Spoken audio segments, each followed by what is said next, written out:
Seri Pelangi di Langit Singosari. Bara di atas Singgasana.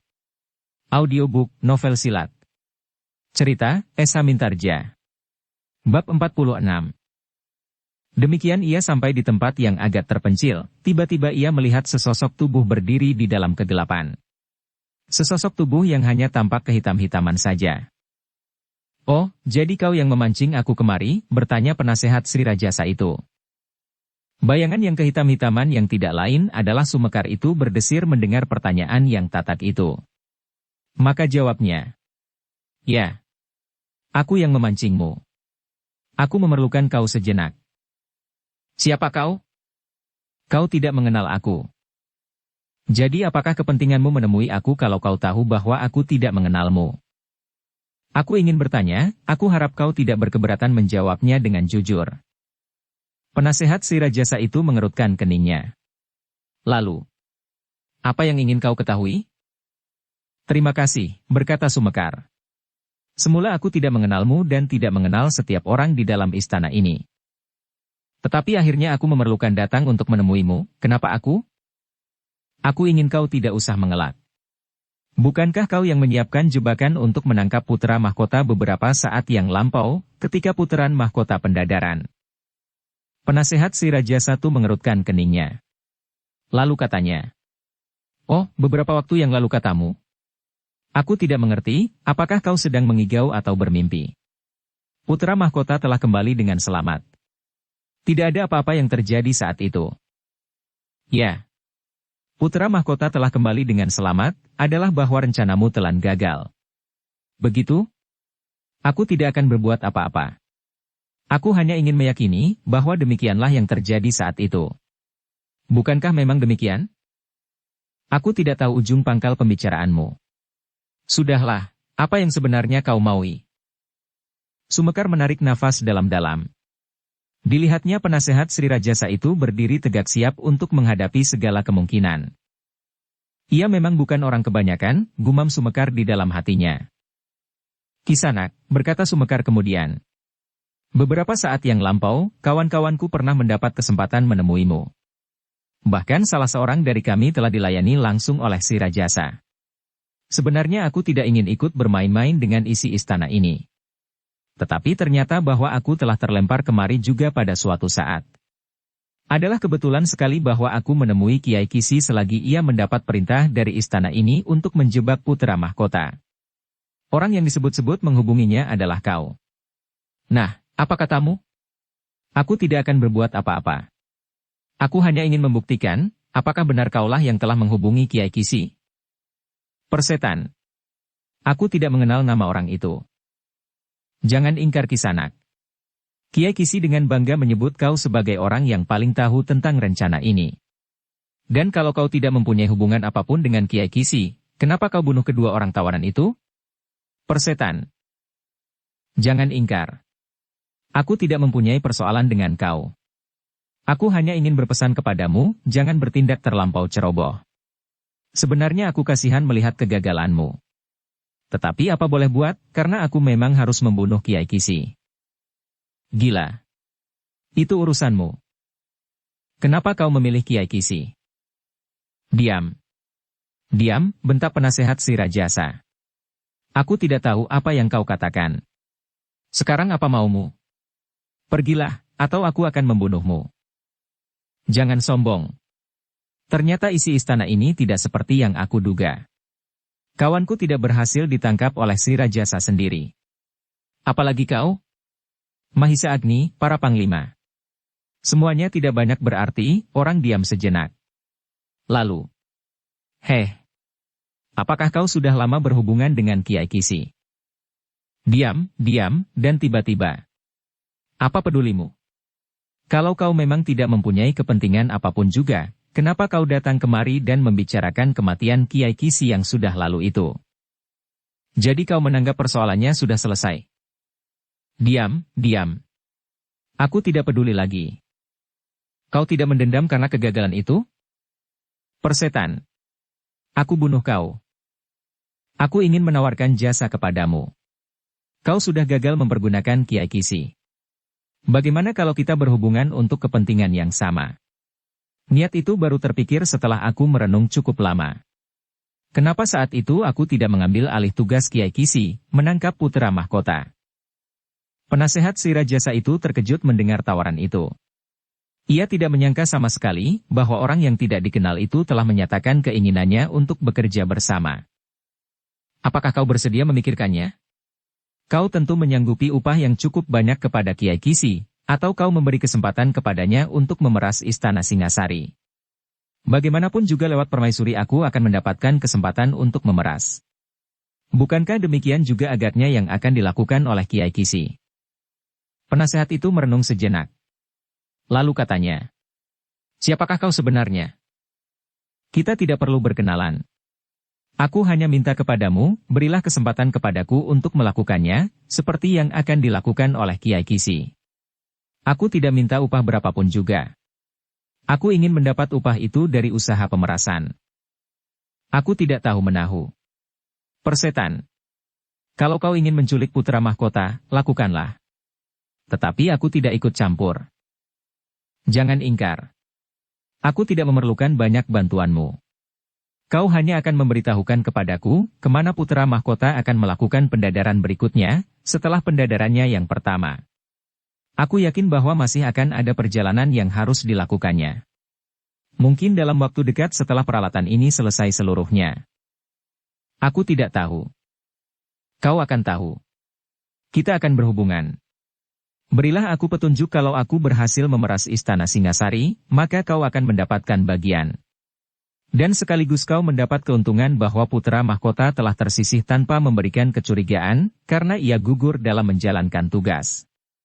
Sementara itu, kau pun pasti akan mendapatkan upah atau kedudukan atau apapun yang dapat menjamin hari tuamu dari Tohjaya atau malahan dari Sri Rajasa sendiri. Aku akan digantung oleh Sri Rajasa. Ia akan berterima kasih kepadamu. Sama sekali tidak. Sri Rajasa menjadi sangat murka karena usaha pembunuhan atas putra mahkota. Sumekar mengerutkan keningnya. Kini ia yakin bahwa Sri Rajasa benar-benar tidak terlibat di dalam usaha pembunuhan itu. Jadi, apakah kita dapat berbuat di luar pengetahuan Sri Rajasa? Tetapi bukankah lenyapnya Anusapati dapat memberikan terapat yang baik bagi Tohjaya? Ada Mahisa Wongateleng, penasehat itu bergumam seolah-olah kepada diri sendiri. Apa pedulimu kepada anak itu? Tohjaya mempunyai kesempatan lebih baik. Ia lebih dikenal oleh rakyat Singasari dari adik Anusapati yang lahir dari ibu yang sama itu. Ya. Jadi, apakah kau setuju? Penasehat itu berpikir sejenak. Namun tiba-tiba ia membentak, meskipun tidak terlampau keras. Jangan ganggu aku. Pergi. Pergilah atau aku akan membunuhmu. Jangan marah, sahut Sumekar. Tetapi bagaimanakah dengan tawaranku? Aku akan dapat berbuat lebih baik dari Kiai Kisi yang sudah aku bunuh itu. Aku tidak peduli. Dan aku tidak memerlukan apapun juga selain petunjuk, kapan dan kemana putra mahkota akan pergi. Justru kaulah yang akan mendapat bagian dari pemerasan yang bakal terjadi itu, selain hadiah dari Tuanku Tohjaya. Persetan. Sumekar tertawa. Nada suaranya terdengar tinggi mengombak. Katanya. Jangan terlampau berhati-hati. Usaha yang demikian adalah wajar. Jangan menunggu kedudukan putra mahkota menjadi semakin kuat. Kau tidak akan pernah mendapat kesempatan untuk menyingkirkannya. Sri Rajasa sendiri akan melakukannya, tiba-tiba orang itu terkejut mendengar suaranya sendiri. Dengan serta-merta ia berkata, maksudku, persoalan putra-putranya adalah persoalan Sri Rajasa sendiri. Demikian juga masalah putra mahkota. Aku tidak tahu. Aku tidak mencampuri persoalannya. Benar, aku tahu bahwa semuanya berada di tangan Sri Rajasa. Juga tentang putra mahkota. Tetapi kalau Anusapati sudah tidak ada, maka mau tidak mau, putra mahkota pasti beralih. Sumekar yang berkerudung itu terdiam sejenak. Memang tidak pantas kau menentukan rencana sendiri di luar rencana Sri Rajasa dalam keseluruhan. Tetapi apabila hasilnya menguntungkan, kau tidak akan mendapat marah. Penasehat itu ragu-ragu sejenak. Terngiang kembali pesan Sri Rajasa, agar ia tidak membuat rencana tersendiri. Tetapi ternyata dugaan orang berkerudung itu tepat. Namun demikian katanya. Bukalah kerudungmu. Kita akan berbicara secara terbuka. Sumekar menjadi berdebar-debar. Tetapi tentu ia tidak dapat melakukannya. Karena itu maka jawabnya. Aku tidak ingin mengenal dan dikenal lebih jauh dari persoalan kita masing-masing. Kita bersangkutan di dalam persoalan putra mahkota. Sesudah itu kita tidak mempunyai hubungan apa-apa lagi. Karena itu, biarlah kita tidak saling mengenal lebih dalam. Kau memerlukan kepercayaan. Kalau tidak, aku tidak akan membuat persoalan apapun juga. Aku tidak tahu menahu. Habis perkara. Kalau aku membuka kerudung ini, kau memberitahu persoalan putra mahkota? Aku tidak mengatakan. Sumekar menjadi termangu-mangu. Apakah ia akan dapat memenuhi permintaan penasehat itu?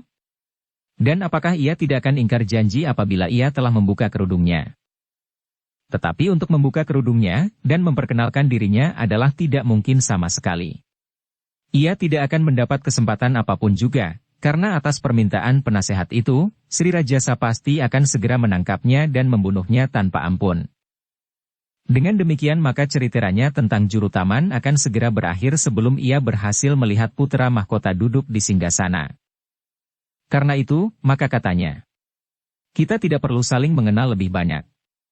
Sudah aku katakan, persoalan kita terbatas pada persoalan ini saja. Bagaimana mungkin kita berbicara satu sama lain tidak saling mengenal? Apa pula untungnya aku membuka kedoku kalau kau juga tidak mengenal aku? Itu lebih baik bagiku daripada kau berada di balik tabir hitam itu. Sudahlah. Katakan bahwa kau akan memberi aku kesempatan serupa dengan Kiai Kisi. Kapan aku harus menghubungi kau lagi untuk menerima petunjuk itu? Sepekan lagi, sebulan atau kapan saja? Aku dapat juga datang setiap sepekan sekali, misalnya. Jika keadaan dapat diperhitungkan beritahukan hal itu kepadaku. Cukup. Aku tidak punya waktu untuk berbicara dengan orang yang tidak aku kenal. Kau juga belum mengenal Kiai Kisi sebelumnya. Bohong. Heh. Jadi kau sudah mengenalnya? Kita akan berbicara secara terbuka. Tidak. Tidak. Jangan ingkar Kisanak. Kau sangka aku tidak tahu sama sekali tentang ilmu kanuragan? Nah, apakah kau masih juga akan menyangkal bahwa ilmumu pasti bersumber dari cabang ilmu yang sama dengan ilmu Kiai Kisi? Bohong. Kau mengigau. Sumekar yang berkerudung hitam itu tertawa. Lalu katanya, sebenarnya kau tidak akan dapat menghindarkan diri lagi. Aku dapat mengatakannya kepada Sri Rajasa, bahwa kaulah yang telah berkhianat. Kau telah menjebak putra mahkota dan membunuh dua orang tawanan itu. Aku tidak peduli. Mungkin Sri Rajasa mengampuni kau. Tetapi aku dapat mengumumkan kepada rakyat Singasari, bahwa penasehat Sri Bagindalah yang telah berkhianat. Karena ia mengetahui dengan pasti, hari dan tujuan putra mahkota, maka ia telah menghubungi seorang penjahat besar yang bernama Kiai Kisi. Tetapi Kiai Kisi telah aku bunuh, sehingga akulah pahlawan yang telah menyelamatkan putra mahkota. Sumekar berhenti sejenak. Lalu, kecuali kau mempunyai persetujuan tersendiri dengan aku. Misalnya, kau bersedia bersetuju seperti terhadap Kiai Kisi. Tiba-tiba penasehat Sri Rajasa itu menggeram. Katanya, jangan banyak bicara. Aku melihat dua kemungkinan. Kau membuka kerudungmu kemudian berbicara, atau membunuh kau seperti kedua tawanan itu untuk menghilangkan segala jejak persoalan. Meskipun kau tidak tahu apa-apa, tetapi sikapmu yang pura-pura mengetahui semua persoalan itu berbahaya bagiku. Kau akan membunuh aku? Sumekar tertawa dengan nada yang tinggi meskipun tidak terlalu keras. Sri Rajasa tidak dapat menangkap aku. Kiai Kisi aku bunuh dengan semena-mena. Dan kau sendiri pernah gagal menangkap aku. Aku yakin, semuanya itu tidak hanya dilakukan oleh satu orang. Kau bukan orang yang dapat melepaskan diri dari tangan Sri Rajasa, dan bukan yang telah mengalahkan aku dahulu. Seorang dari orang-orang macam kalian hampir saja aku bunuh waktu itu. Dan kau pun aku bunuh sekarang. Apalagi kalau aku bersuit dan para peronda akan berdatangan. Sumekar menarik nafas dalam-dalam. Namun di dalam pembicaraan itu ia sudah dapat menarik kesimpulan, bahwa dugaannya dan juga dugaan Mahisa Agni itu benar. Pasti orang inilah yang telah berkhianat terhadap putra mahkota. Namun dengan demikian Sumekar juga mempunyai dugaan bahwa Sri Rajasa tidak dengan sungguh-sungguh berusaha mencari pengkhianat dan menghukumnya. Ternyata bahwa para pengawal itu pun dengan tanpa pengusutan apapun juga telah dibebaskan, dan tidak ada seorang pun yang kemudian dipanggil oleh Sri Rajasa atau orang yang diperintahkan untuk mengusut persoalan itu. Karena Sumekar memang hanya ingin mendapat kesimpulan itu, maka ia tidak akan berbuat lebih jauh lagi. Yang ingin dilakukan adalah memberi peringatan kepada penasehat itu, bahwa setiap saat ada orang yang dapat membayangi tindakan akannya yang sisip itu. Kisanak, berkata Sumekar kemudian, kau adalah seorang penasehat Sri Rajasa. Kau sudah mendapat kedudukan baik. Tetapi kenapa kau hanya mempergunakan Kiai Kisi untuk tujuan yang penting itu? Seharusnya kau melihat aku. Memberi aku kesempatan atau aku akan membuka rahasiamu. Persetan, geram penasehat Sri Rajasa itu. Ternyata aku memang harus membunuhmu. Tidak mudah untuk berbuat demikian meskipun mengatakannya terlampau ringan. Aku akan membuktikannya. Jawab Anusapati. Oh, jadi kau tidak setuju untuk bekerja bersama, bahkan kau ingin bertempur? Aku hanya ingin membunuhmu. Sumekar tertawa. Jawabnya. Marilah, kita akan berkelahi. Penasehat Sri Rajasa itu maju selangkah. Tiba-tiba saja ia telah meloncat menyerang dengan garangnya. Namun Sumekar berhasil mengelak dan berkata, apakah kau tidak memanggil para prajurit untuk menangkap aku? Bunuh waktu itu. Dan kau pun aku bunuh sekarang. Apalagi kalau aku bersuit dan para peronda akan berdatangan. Itu berbahaya bagiku. Penasehat Sri Rajasa itu benar-benar merasa tersinggung. Karena itu maka jawabnya. Kau sangka aku sendiri tidak dapat menangkapmu? Tentu tidak. Sri Rajasa pun tidak dapat. Apalagi kau. Persetan. Aku yakin bahwa bukan kaulah yang berhasil meloloskan diri dari tangan Sri Rajasa itu. Ia tidak akan memerlukan keterangan tentang waktu, kapan putra mahkota akan keluar dari istana dengan sepasukan kecil prajurit seperti yang baru saja terjadi. Orang itu pasti akan langsung mengambil putra mahkota dari halaman istana. Tetapi Sumekar tertawa. Katanya, baiklah. Kau menolak kerjasama itu. Sekarang kau mau menangkap aku. Barangkali itu memang lebih baik. Supaya aku dapat bercerita panjang lebar tentang Kiai Kisi dan usahanya. Aku belum mengatakan. Sebelum Kiai Kisi meninggal ia memberitahukan kepadaku siapa yang telah menghubunginya. Kau masih ingkar. Persetan. Persetan. Setiap orang dapat mengarang cerita demikian. Sekarang aku akan membunuhmu, supaya kau berhenti mengigau. Sekali lagi Sumekar tertawa.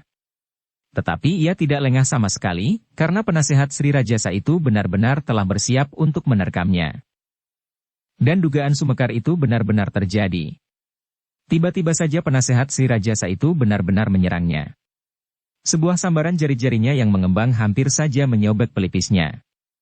Untunglah bahwa Sumekar cepat memiringkan kepalanya, sehingga jari-jari itu meluncur sejari dari wajahnya.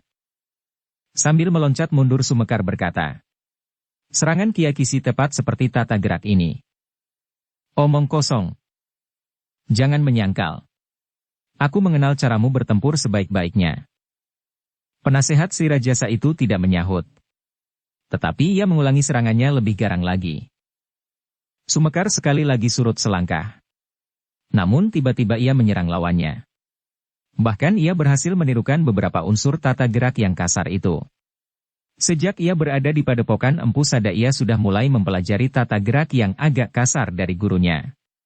Dengan sedikit memaksa diri, ia benar-benar berhasil bertempur dengan kasar dan bahkan hampir tidak ada bedanya dengan lawannya. Tata gerak itu benar-benar telah mengherankan penasehat Sri Rajasa. Bagaimana mungkin orang itu mampu menirukan beberapa unsur tata geraknya? Ia pernah berkelahi dengan Kiai Kisi, katanya di dalam hati. Ia mencoba menirukan tata geraknya. Sedang Sumekar pun kemudian berkata, kau masih akan ingkar melihat tata gerak ini? Aku mempelajari dari Kiai Kisi. Dan kau tidak akan dapat mengelakkan kenyataan bahwa tata gerak ini mirip sekali dengan tata gerakmu sekarang. Penasehat Sri Rajasa itu sama sekali tidak menyahut.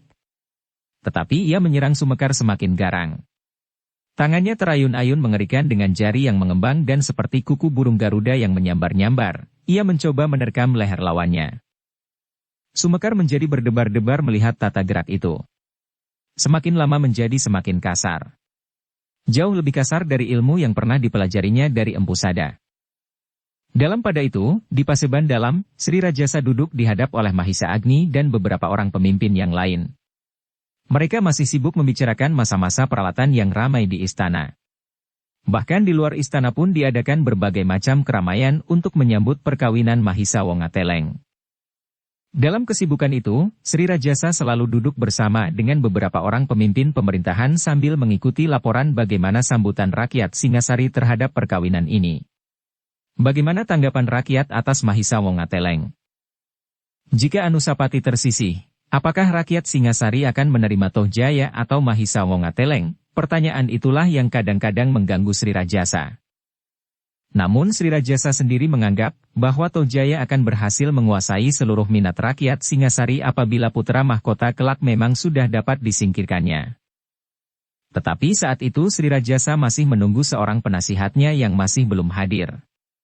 Biasanya ia tidak pernah datang kemudian. Kadang-kadang ia datang mendahului kawan-kawannya. Apalagi setelah ia mendapat peringatan keras dari Sri Rajasa, bahwa rencananya itu dapat merusakkan rencana yang lebih besar, bahkan akan dapat mengorbankan Singasari yang selama ini diperjuangkannya untuk menjadi suatu negara yang besar, yang dapat mengikat kesatuan dari pecahan-pecahan daerah yang terjadi selama kekuasaan Kediri sudah dipengaruhi oleh nafsu kebesaran diri sendiri. Kebesaran pribadi Sri Kertajaya. Sementara itu, penasehat Sri Rajasa itu masih bertempur mati-matian. Dengan sekuat tenaga ia berusaha menguasai lawannya yang menurut pertimbangannya tidak terlampau berat. Orang berkerudung itu selalu terdesak, sehingga ia harus berkelahi melingkar. Kau tidak akan dapat lari, berkata penasehat itu. Kalau kau tangkap aku dapat bercerita tentang Kiai Kisi, jawab Sumekar. Persetan. Aku tidak akan menangkapmu, tetapi membunuhmu. Sumekar tidak menjawab. Tetapi ia selalu berloncatan surut. Serangan penasehat Sri Rajasa itu datang bagaikan air bah yang mengalir menghantam dinding padas. Ternyata kemampuanmu tidak seimbang dengan kesombonganmu. Aku tidak mengerti, kenapa dengan caramu ini kau berhasil membunuh Kiai Kisi. Sumekar tidak menyahut. Tetapi ia terdesak semakin jauh. Penasehat Sri Rajasa itu pun menjadi semakin bernafsu. Ia bertempur semakin garang, sehingga setiap kali Sumekar dikenai oleh serangannya, terdorong dan terbanting jatuh. Tetapi ia masih sempat meloncat berdiri dan melawan sekuat-kuat tenaga. Namun ternyata bahwa orang berkerudung hitam itu tidak berhasil mengimbangi kemampuan lawannya. Betapapun ia berjuang, namun setiap kali ia selalu terdesak dan bahkan jatuh berguling-guling di tanah. Dalam pada itu Sri Rajasa di Paseban Dalam masih tetap mengharap kedatangan penasihatnya. Meskipun di dalam beberapa hal Sri Rajasa telah berbicara dengan para pembantunya yang sudah hadir. Meskipun pembicaraan itu sama sekali bukan pembicaraan yang penting. Pembicaraan yang hanya sekedar berkisar pada upacara-upacara peralatan yang sedang terjadi. Meskipun demikian, pembicaraan itu kadang-kadang juga merambat ke persoalan-persoalan yang lain. Bahkan mereka sampai juga pada usaha mengikat persatuan Singasari lebih erat lagi, sesuai dengan perkawinan yang terjadi. Kediri sepeninggal Sri Kertajaya harus merasa satu dengan Singasari, bukan sekedar daerah yang telah dikalahkan. Hamba telah berhasil meskipun perlahan-lahan, berkata Mahisa Agni. Bahwa pada suatu saat keturunan Kertajaya akan menjadi satu dengan keturunan Sri Rajasa di dalam membina kesejahteraan negeri ini. Sri Rajasa mengangguk-anggukkan kepalanya. Namun setiap kali ia pun selalu memandang ke pintu yang tertutup. Kenapa ia tidak hadir saat ini, bertanya Sri Rajasa di dalam hatinya sendiri. Tetapi pertanyaan itu tidak diucapkannya. Bukan saja Sri Rajasa yang gelisah, karena penasihatnya yang biasanya di dalam setiap pertemuan pasti datang lebih dahulu, selain karena ia tinggal di istana, juga karena ia selalu diajak berbicara mengenai apapun, namun juga Mahisa Agni menjadi berdebar-debar. Ia sadar bahwa pasti saat inilah Sumekar melakukan rencananya. Dengan demikian maka Mahisa Agni membayangkan bahwa saat itu memang sedang terjadi pertempuran yang pasti merupakan pertempuran yang sengit antara Sumekar dengan penasehat Sri Rajasa, karena penasehat Sri Rajasa yang sekaligus guru Tohjaya itu pun memiliki ilmu yang cukup tangguh. Demikianlah agaknya yang telah terjadi. Sumekar harus bertempur mati-matian untuk mempertahankan dirinya. Sementara lawannya telah mendesaknya tanpa ampun lagi. Serangan-serangan datang beruntun seperti angin ribut, sehingga seakan-akan Sumekar sama sekali tidak sempat menarik nafas. Malam pun semakin lama menjadi semakin dalam. Para peronda telah mulai lewat mengintai halaman istana. Tetapi perkelahian yang terjadi itu adalah perkelahian di antara orang berilmu sehingga tidak banyak menumbuhkan keributan. Apalagi mereka semakin jauh terperosok ke dalam rimbunnya dedaunan di halaman yang agak sepi. Nah, apakah kau sekarang masih mampu membanggakan dirimu? Bertanya penasehat Sri Rajasa. Sumekar tidak menjawab. Tetapi ia terdesak terus. Apakah aku masih percaya kepadamu, bahwa kau akan dapat menggantikan kedudukan Kiai Kisi? Tetapi aku sudah membunuhnya. Aku tidak percaya. Pasti orang lain yang melakukannya. Kau hanya sekedar mendengar berita tentang kematian Kiai Kisi. Kemudian kau ingin menarik keuntungan dari peristiwa itu. Akulah yang telah membunuhnya dengan tanganku. Omong kosong. Sumekar tidak menjawab lagi. Tetapi ia kini terdorong semakin jauh. Namun demikian, ia berusaha untuk tetap berada di dalam kegelapan, sehingga tidak segera dapat diketahui oleh para peronda. Karena penasehat Sri Rajasa masih juga belum datang, selain Sri Rajasa, Mahisa Agni pun menjadi semakin gelisah. Seharusnya Sumekar tidak menimbulkan kematian di dalam halaman istana. Jika demikian, maka keadaan akan menjadi berubah sama sekali. Peralatan perkawinan yang berlangsung untuk beberapa hari akan menjadi kacau. Namun selain daripada itu, Sri Rajasa pasti akan segera mengambil tindakan yang lebih mantap lagi, karena ia merasa bahwa rahasia penasihatnya itu sudah diketahui orang. Demikian juga pasti dengan Tohjaya yang dengan diam-diam ditempa oleh penasihatnya itu di dalam olah kanuragan. Dengan demikian maka setiap orang pasti akan dicurigainya. Termasuk Anusapati dan Sumekar sendiri, langsung atau tidak langsung. Karena saat itu ia berada bersama Sri Rajasa, maka ia akan dapat membebaskan dirinya dari segala tuduhan, namun seisi istana pasti akan menjadi kalang kabut. Tetapi ternyata Sumekar sendiri tidak dapat segera mengatasi keadaan. Bahkan semakin lama semakin jelas bagi lawannya, bahwa ia akan berhasil membunuh orang berkerudung itu. Aku akan dengan bangga mempersembahkan kepalamu kepada Sri Rajasa, berkata penasehat itu. Kalau benar Sri Rajasa pernah gagal menangkapmu, maka sekarang akulah yang berhasil. Kalau selama ini Sri Rajasa selalu bertanya-tanya siapakah orang berkerudung hitam itu, maka jawabnya akan segera aku dapatkan. Tidak semudah itu, sahut Sumekar. Penasehat Sri Rajasa tertawa. Namun dengan tiba-tiba saja ia menyerang dada orang berkerudung hitam itu dengan kakinya. Sumekar masih berusaha menangkis serangan itu, tetapi agaknya serangan itu terlampau dahsyat, sehingga Sumekar terpelanting jatuh di tanah. Dengan nafas terengah-engah Sumekar berusaha berdiri. Namun ia pun sekali lagi terjatuh dengan lemahnya bersandar pada kedua belah tangannya. Penasehat Sri Rajasa itu kini berdiri bertolak pinggang di hadapan orang berkerudung hitam yang kini terduduk dengan lemahnya, seolah-olah tidak mungkin untuk bangun lagi. Sambil tertawa penasehat Sri Rajasa itu berkata, "Nah, sekarang baru kau kenal, siapa aku. Mungkin kau pernah lolos dari tanganku ketika kau datang bertiga.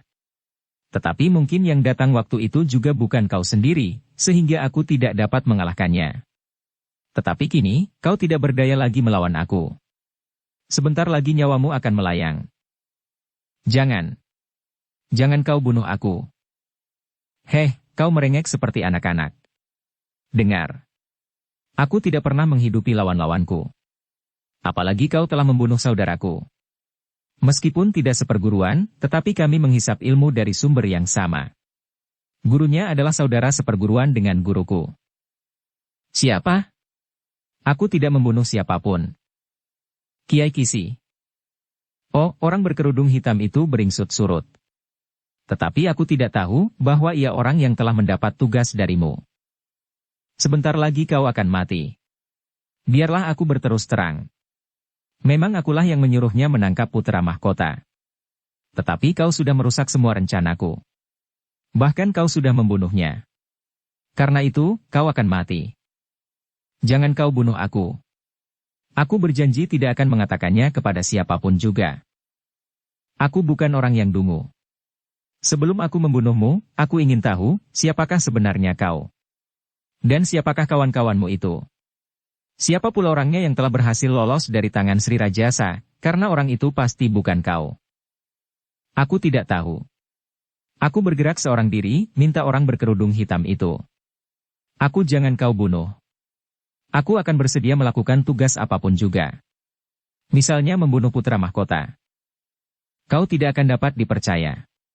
Kau tidak akan dapat melakukannya, sedangkan Kiai Kisi pun tidak berhasil melakukannya dengan sempurna. Penasehat itu berhenti sejenak. Lalu, tetapi aneh sekali bahwa kau dapat membunuh Kiai Kisi dan menangkap kedua kawan-kawannya itu. Ternyata kemampuanmu sama sekali tidak berarti bagiku. Aku minta ampun.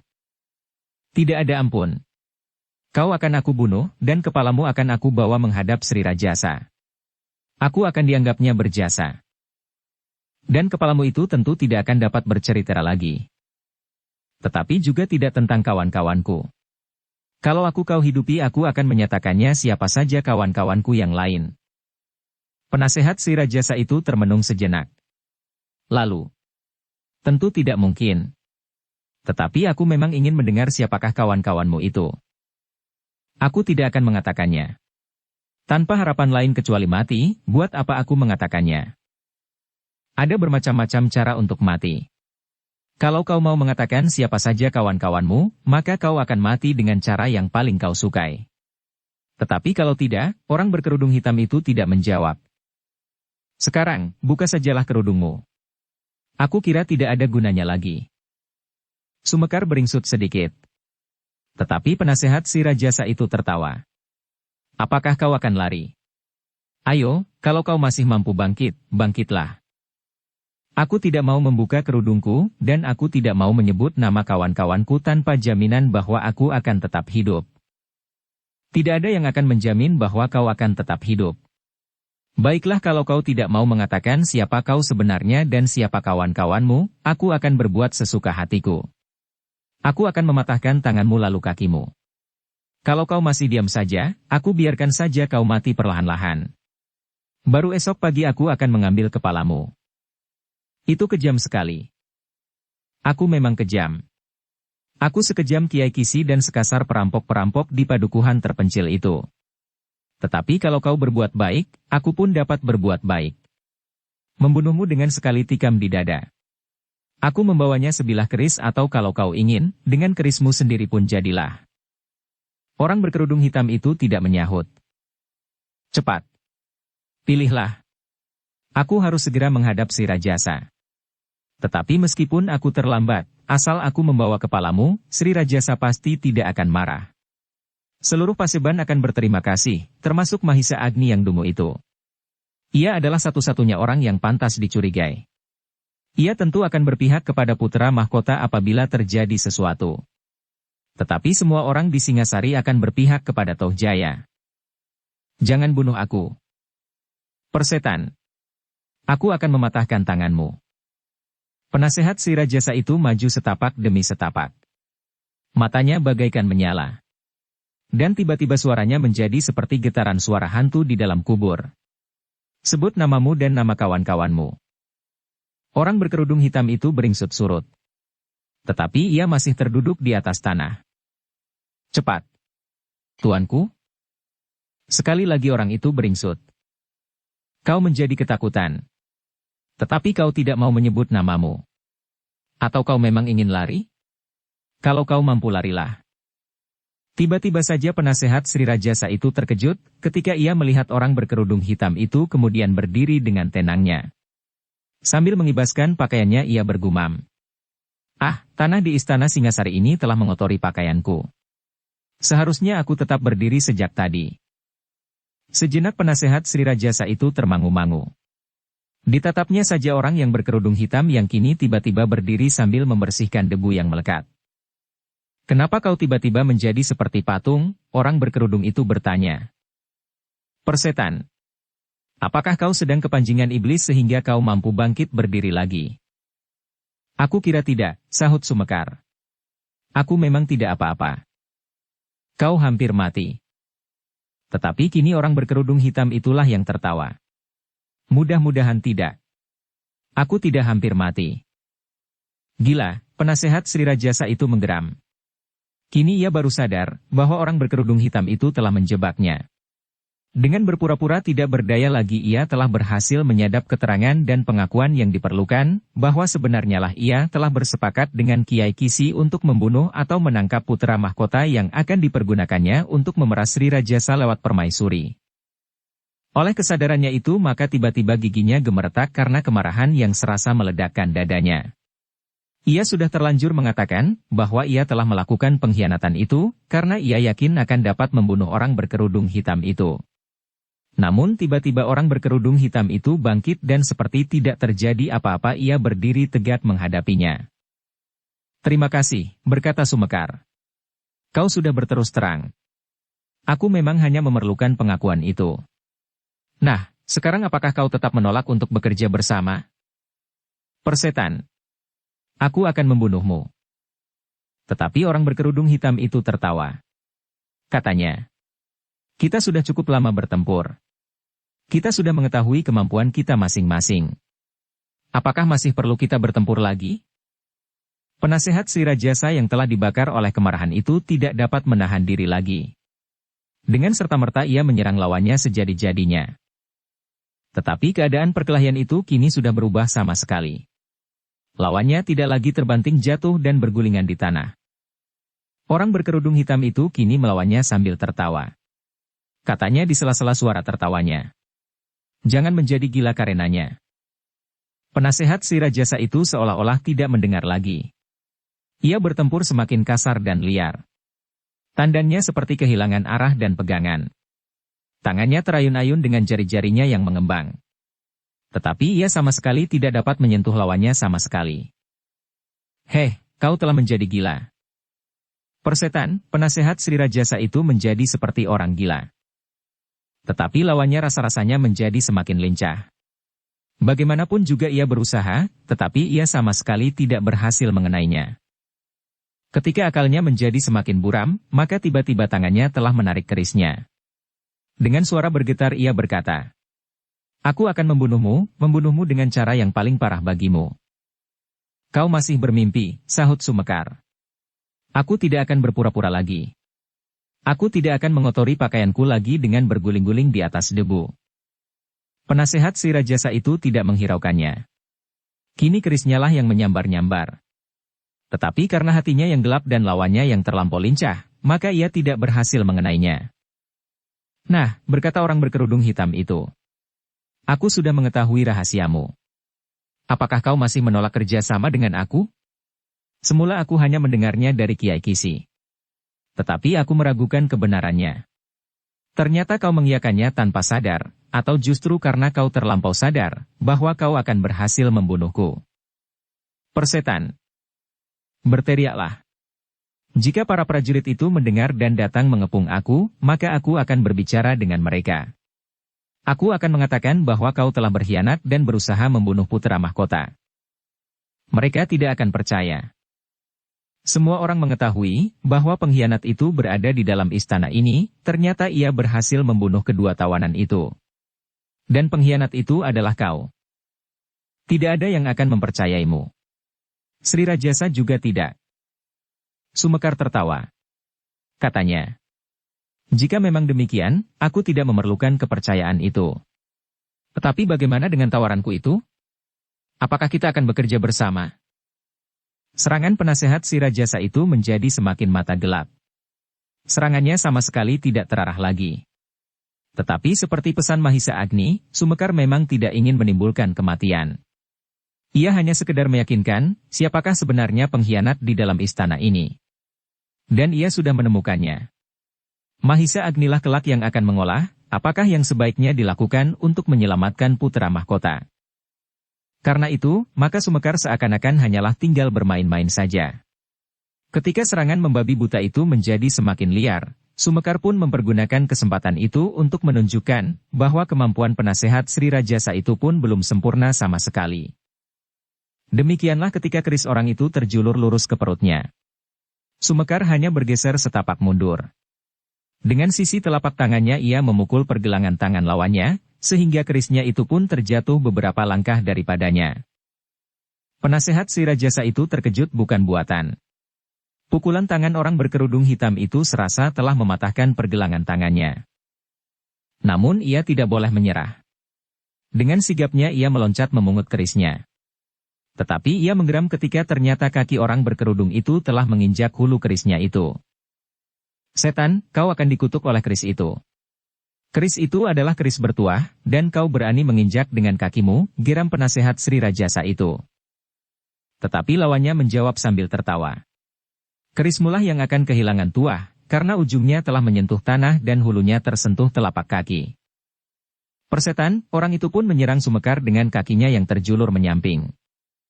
Tetapi Sumekar cukup tangkas. Ia bergeser dan berputar pada kakinya yang menginjak keris itu.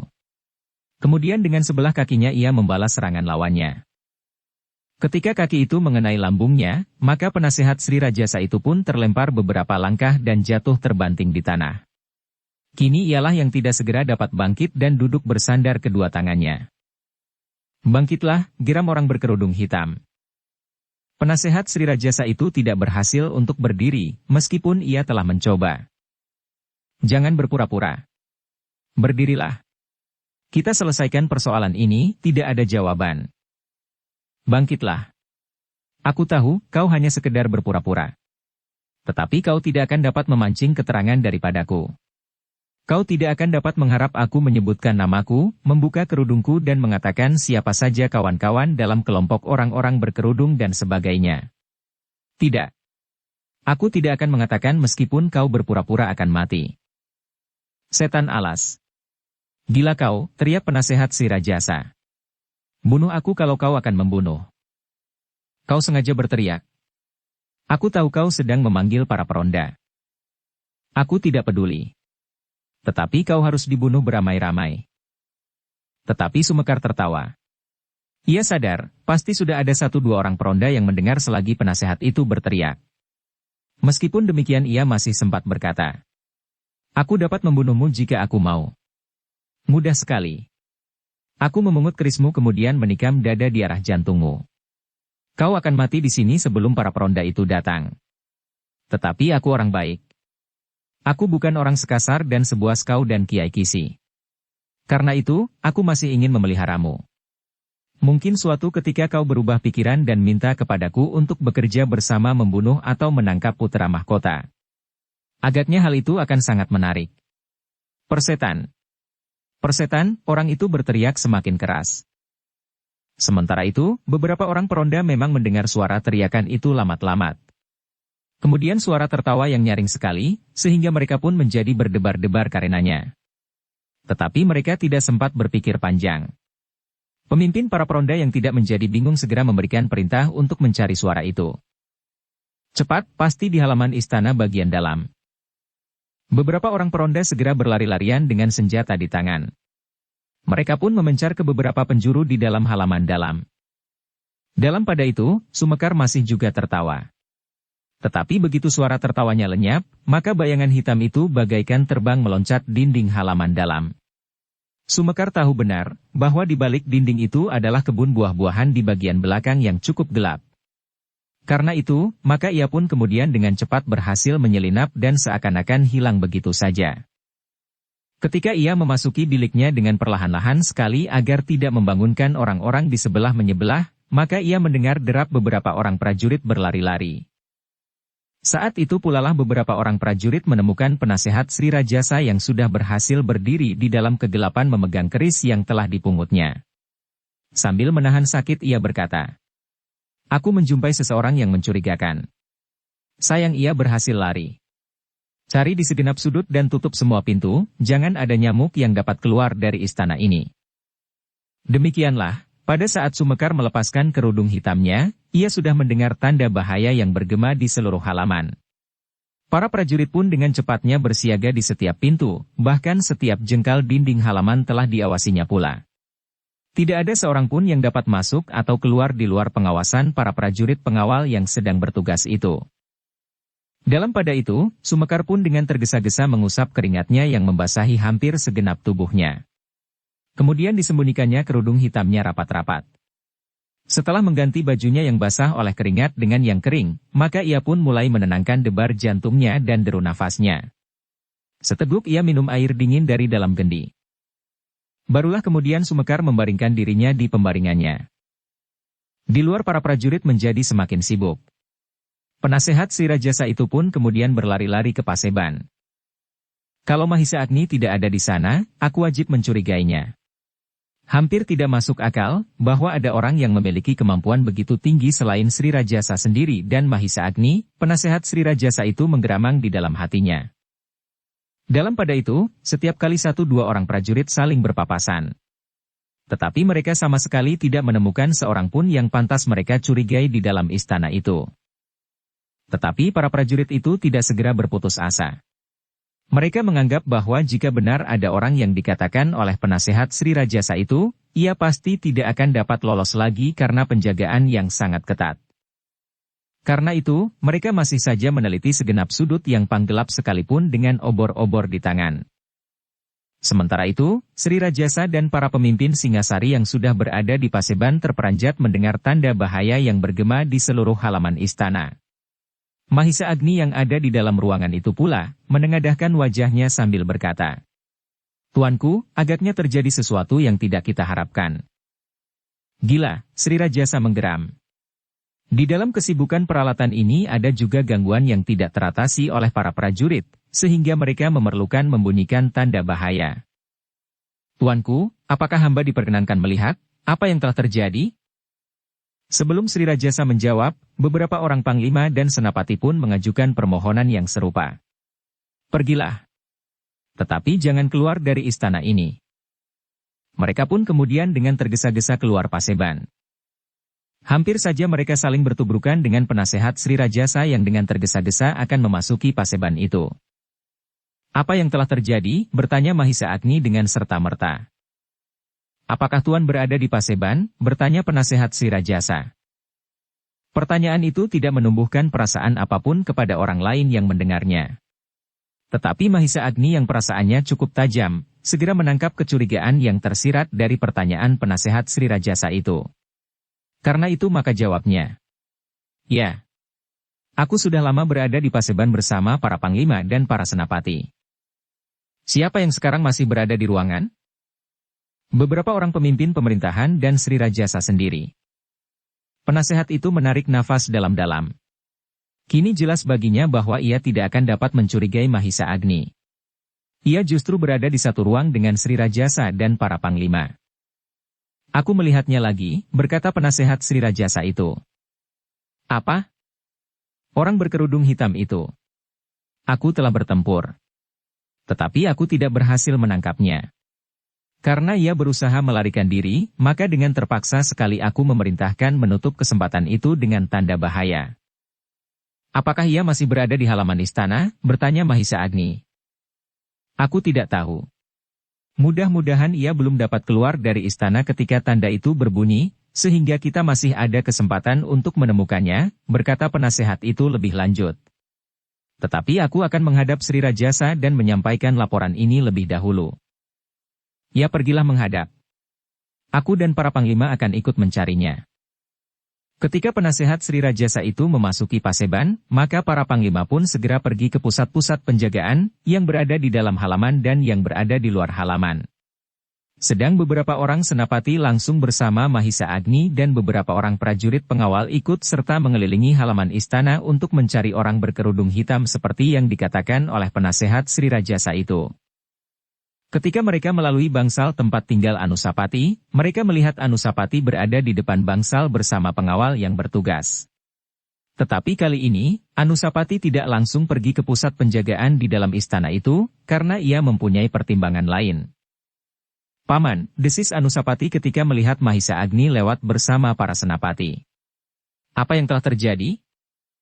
"Kami sedang mencari seorang berkerudung hitam yang berada di halaman istana ini." "Oh," Anusapati mengerutkan keningnya.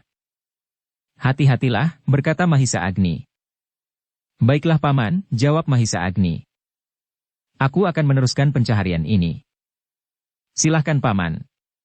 Bercerita lagi. Mahisa Agni pun kemudian meninggalkan bangsal itu. Mahisa Agni pun mengetahui bahwa Anusapati harus memikirkan istrinya pula, yang telah dipengaruhi oleh perasaan takut. Agaknya suara tanda bahaya di dalam halaman istana ini membuatnya menjadi ketakutan pula. Di bangsal yang lain, Mahisa Wongateleng, yang sedang berada di dalam puncak hidupnya, karena hari-hari peralatan perkawinannya, sedang berada di bangsalnya pula. Ia berada dalam pengawalan yang kuat. Beberapa orang tua-tua memang menduga bahwa ada kemungkinan orang yang dimaksudkan dengan sengaja mengacaukan peralatan ini dan mempunyai maksud-maksud jahat terhadap Mahisa Wongateleng. Sedang di bangsal yang lain lagi, beberapa orang peronda berdiri dengan senjata telanjang. Mereka mengawal bangsal Tohjaya dengan cermatnya. Karena tidak ada kepastian siapakah yang datang ke dalam istana untuk menimbulkan kerusuhan, maka setiap pihak di dalam istana itu telah menyiapkan diri mereka masing-masing. Mereka telah dicengkam oleh saling curiga-mencurigai dan dugaan yang menyesatkan. Hal itu ternyata dapat dilihat oleh Mahisa Agni. Untunglah bahwa prajurit-prajurit Singasari masih belum menjadi sedemikian parahnya diseret oleh pihak-pihak yang dengan diam-diam saling curiga-mencurigai itu. Tetapi ternyata hal itu sangat berpengaruh bagi kehidupan di dalam istana Singasari itu. Semua orang bertanya-tanya di dalam hati, apakah sebenarnya yang telah terjadi. Para prajurit berkeliaran mencari seseorang di dalam halaman istana, sedang di luar dinding halaman istana, hampir setiap langkah, prajurit-prajurit telah bersiap apabila mereka melihat seseorang melompat keluar. Namun, sampai hampir tengah malam mereka sama sekali tidak menemukan seseorang. Mereka juga tidak melihat seseorang yang melarikan diri keluar istana dan sekitarnya. Hantu, desis seorang prajurit. Tidak mungkin seorang manusia bisa mampu berbuat demikian. Hanya orang-orang yang memiliki ilmu yang tinggi. Semua orang yang memiliki ilmu yang tinggi sedang berkumpul di Paseban. Tidak ada seorang pun yang dapat dicurigai, prajurit itu berhenti sejenak. Lalu, jika Kakanda Tuan Putri Ken Dedes tidak ada di Paseban, maka pasti ia akan dicurigai. Tidak. Sebelum hal ini terjadi sekarang, beberapa saat yang lampau bahkan Sri Rajasa sendiri tidak berhasil menangkapnya, justru waktu itu Mahisa Agni ada pula bersamanya. Kawannya mengangguk-anggukan kepalanya. Memang Mahisa Agni tidak dapat dicurigai. Malam ini Mahisa Agni dengan beberapa orang senapati pun sibuk mencarinya di segala tempat. Mungkin orang itu memang tinggal di dalam halaman istana ini, desis prajurit itu. Tetapi kawannya menyahut. Hanya si Rajasa sendirilah yang mampu melakukannya. Mungkin penasehat yang diliputi oleh rahasia itu pula. Ia mengatakan bahwa hampir saja ia berhasil menangkap, sehingga dengan demikian ia pasti mempunyai kemampuan yang cukup pula. Apakah penasehat itu bukan sekedar membual, atau bahkan ia sedang bermimpi? Kawannya menarik nafas dalam-dalam. Ketika malam menjadi semakin dalam, serta tidak ada tanda-tanda yang dapat dipakai untuk menemukan orang yang sedang mereka cari itu, maka para senapati pun telah menghentikan usaha mereka.